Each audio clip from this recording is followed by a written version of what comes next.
बाबा जी की एक महिला अमेरिकन भक्त 1996 में वृंदावन आश्रम आई।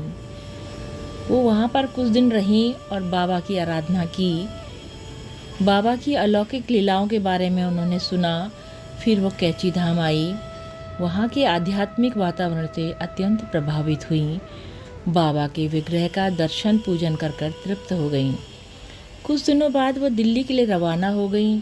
वहाँ से 2-3 दिनों बाद वो अमेरिका वापस लौटने वाली थीं। उसने नैनीताल से ही दिल्ली के लिए एक होटल बुक करा लिया था। लेकिन जब वो दिल्ली रेलवे स्टेशन पर उतरकर टैक्सी से उस होटल तक पहुंची तो उन्होंने पाया कि होटल रूसी यात्रियों से फुल हो चुका है और उन्होंने टैक्सी भी छोड़ दी थी। अब उसके सामने समस्या थी कि कहाँ जाएं और किस साधन से जाएं। तब होटल के मैनेजर ने उनकी इतनी मदद की कि उसके लिए एक टेम्पो करके उसे जनपद मार्ग स्थित एक दूसरे होटल में भेज दिया। इस होटल में उसे एक कमरा मिल गया। उसने कमरे में अपना सामान रखा, फ्रेश हुई, चाय पी, खरीदारी के लिए बाहर निकल पड़ी।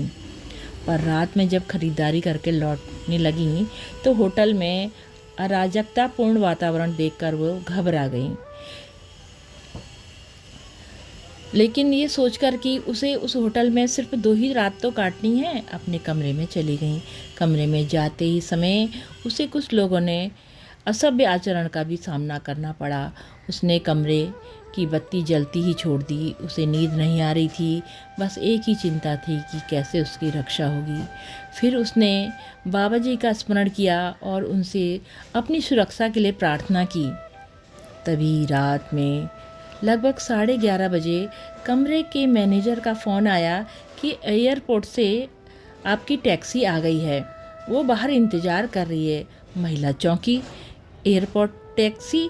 विमान तो उसे परसों पकड़ना है, लेकिन टैक्सी आज ही क्यों? उसने अपना ओवरकोट ऊपर डाला और सीढ़ियाँ उतरकर नीचे आ गई, जहाँ एक सरदार जी टैक्सी में बैठे उसका इंतज़ार कर रहे थे। उसने टैक्सी ड्राइवर से कहा, मेरी उड़ान तो परसों की है, टैक्सी आज कैसे आ गई? इससे पहले कि ड्राइवर कुछ कहता उसने कहा, पर ठहरो, मैं अभी आई। यह कहते हुए अपने कमरे में गई, सामान समेटा, होटल का हिसाब चुकता किया और टैक्सी में बैठ गई। ड्राइवर से कहा, मुझे किसी दूसरे होटल में ले चलो। टैक्सी वाला भी उसे एयरपोर्ट न ले जाकर एक ऐसी सुरक्षित होटल में ले गया जहां पूर्व के होटल की अपेक्षा सुविधाएं भी ज़्यादा थीं और किराया भी आधा था। वातावरण भी शांतिपूर्वक था। ऐसे 12:05 पर वो अपने नए होटल में पहुंच गई। उसकी समस्या का समाधान हो गया। उसे विश्वास था कि उसके पास टैक्सी एयरपोर्ट की गलती से नहीं आई थी, बल्कि बाबा जी ने भिजवाई थी अपनी लीला से।